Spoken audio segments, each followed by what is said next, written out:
میرے نبی پاک صلی اللہ تعالی علیہ وسلم نے فرمایا، یہ حدیث مسلم شریف میں موجود ہے، فرمایا جنت میں وہ لوگ داخل کیے جائیں گے جن کے دل چڑیوں کی طرح نرم ہیں۔ نرم دل کے لوگ، معاف کر دینے والے، جلدی مان جانے والے۔ ایک صاحب تھے، اپنے بھائی سے ناراض ہو گئے اور انہوں نے رشتے سے انکار کر دیا۔ پہلے ان کے بیٹے کی وہیں پہ نسبت تھی، انکار کر دیا۔ تو کئی لوگوں نے ان سے کہا، میں نے بھی کہا، تو وہ کہنے لگے پیر صاحب عزت بڑی کرتا ہوں آپ کی، لیکن میں مرد ہوں، ایک دفعہ نہ کر دوں تو پھر ہاں نہیں کیا کرتا۔ تو میں نے اس صاحب سے کہا، میں نے کہا یوں نہ کر، اگر صبح قیامت تیرے بارے میں کوئی سخت فیصلہ آ جائے اور رب کو منانا ہو کسی مقام پر تو کیا کہے گا؟ بہانے بنا بنا کے ہم سخت ہو گئے، دل اتنے سخت پتھر کر لیے، میں فلاں ہوتا ہوں جی، میں نہیں دوبارہ کسی کی سنتا۔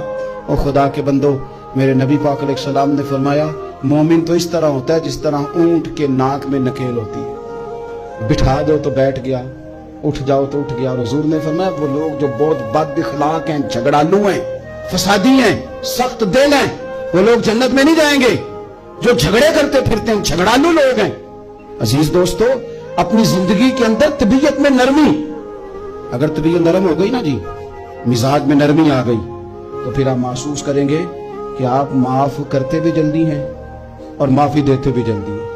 پھر آپ کے تعلقات بچیں گے، آپ کی نسبتیں بچیں گی، آپ کے بہت سارے رشتوں میں قربت آئے گی، ٹوٹیں گے نہیں۔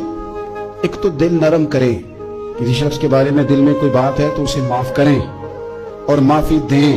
کچھ لوگ بالکل ٹھیک ٹھاک ہوتے ہیں، کوئی ناراضگی نہیں ہوتی، لیکن آپ نے بچی کی شادی کا کارڈ دیا نہیں تو فوراً ناراض ہو جاتے ہیں، اور پھر آپ سمجھا رہے ہیں، قائل کر رہے ہیں، وہ تیار ہی نہیں ہے قائل ہونے کو۔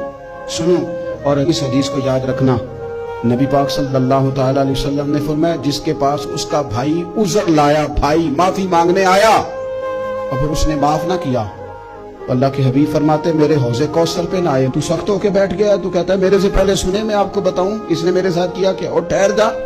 اگر حساب کتاب کے بعد معافی والا اصول رکھ لیا جائے کہ پہلے حساب کتاب ہوگا، غلطیوں کا مداوع ہوگا، پھر معافی ہوگی، تو یہی حساب اگر رب کریم بندوں کے ساتھ کرے تو پھر میں اور آپ کدھر جائیں گے؟ تو اس سادی بات پہ آ جاؤ نا، تو دو جملوں میں حضور نے سمجھائی ہے، فرمایا تم رب کے بندوں کو معاف کر دو، اللہ تمہیں معاف کر دے گا۔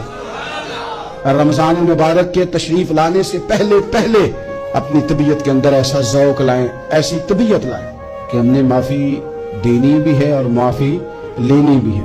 بعض اوقات ہم رسم ادا کرتے ہیں شب برات سے پہلے، یہ سوشل میڈیا پہ چل گیا، فلانے کو فلان کہہ دیا، اگر کوئی کبھی ہوئی نا تو معاف، ایسے تو نہیں نا معافیاں ہوتی۔ ہمیں پتہ ہوتا ہے ہم سے کون ناراض ہے، ہمیں خبر ہوتی ہے ہم نے کس کو تکلیف دی، ہمیں پتہ ہوتا ہے کس نے ہمارے لہجوں سے پریشانی پائی ہے، کون ہے جو ہماری وجہ سے اذیت کا شکار ہے، تو اس سے جا کے معافی مانگے، تو یہ چیزیں معافی کا سبب بن جائیں گی۔